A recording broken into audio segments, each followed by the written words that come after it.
তো বন্ধুরা, আমরা জানি যে বেদের মেয়ে জ্যোৎস্না বাংলাদেশের 2000 প্রিয়তমা সিনেমার আগ পর্যন্ত বাংলাদেশের সর্বোচ্চ হিট সিনেমা ছিল এবং ওই সিনেমাটা আয় করেছিল ওই সময়ে 20 কোটি টাকা। এবং বন্ধুরা, গত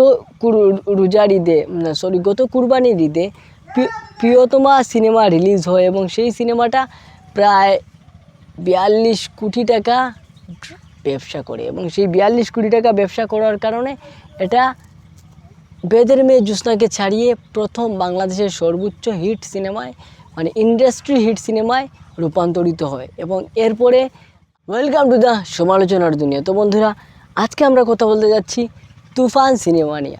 আর তুফান সিনেমার রিভিউ অলরেডি আমরা করে ফেলেছি এবং আমি বলেছিলাম যে ভাইয়েরা আমি আরও একটা রিভিউ নিয়ে আসতেছি যেটা পুরোপুরি স্পয়লার সহ রিভিউ হবে বন্ধুরা। তবে আমি আরও একটু সময় নিচ্ছি, কারণ সিনেমাটা ভালো ব্যবসা করতেছে এবং কলকাতায় মুক্তি পেয়ে গিয়েছে এবং কলকাতার মার্কেটটা ধরা কিন্তু প্রয়োজন আছে ভাইয়েরা, কারণ কলকাতা এমন একটা জায়গা যেখানে ভাই আচ্ছা যাই হোক, এসব নিয়ে কথা বলবো না। আমরা কথা বলতে এসেছি অন্য একটা বিষয় নিয়ে, যে বিষয়টা হচ্ছে যে তুফান সিনেমা কি বেদের মেয়ে জ্যোৎস্না এবং প্রিয়তমা সিনেমা সেটার গ্রস কালেকশন সেটার বাজেট সেটার বক্স অফিস যদিও আমাদের দেশে বক্স অফিস নেই, তবুও বন্ধুরা আমরা বিভিন্ন মাধ্যম থেকে, বিভিন্ন হল মালিক থেকে, বিভিন্ন জায়গা থেকে কিছু খবর আনি এবং সেটা এক জোড়া করে আসলে আমরা বুঝতে পারি যে আসলে ওই সিনেমাটার গ্রস সেল কত টাকা হয়েছে বা ওই সিনেমাটা বক্স অফিসে কত টাকা আয় করতে পেরেছে বন্ধুরা। তো বন্ধুরা, আমরা জানি যে বেদের মেয়ে জ্যোৎস্না বাংলাদেশের 2000 প্রিয়তমা সিনেমার আগ পর্যন্ত বাংলাদেশের সর্বোচ্চ হিট সিনেমা ছিল এবং ওই সিনেমাটা আয় করেছিল ওই সময়ে 20 কোটি টাকা। এবং বন্ধুরা, গত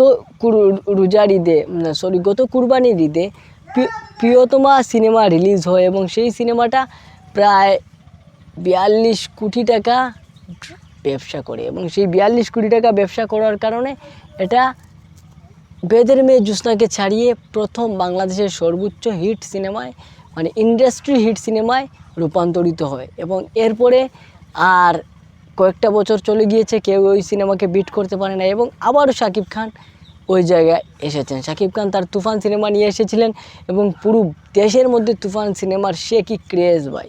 আর সেই ক্রেজে আজকে গতকালকে সিনেমার 20তম দিন ছিল এবং গতকালকেই সিনেমাটা 43 কোটি টাকা ওয়ার্ল্ড ওয়াইড কালেকশন করে ফেলেছে।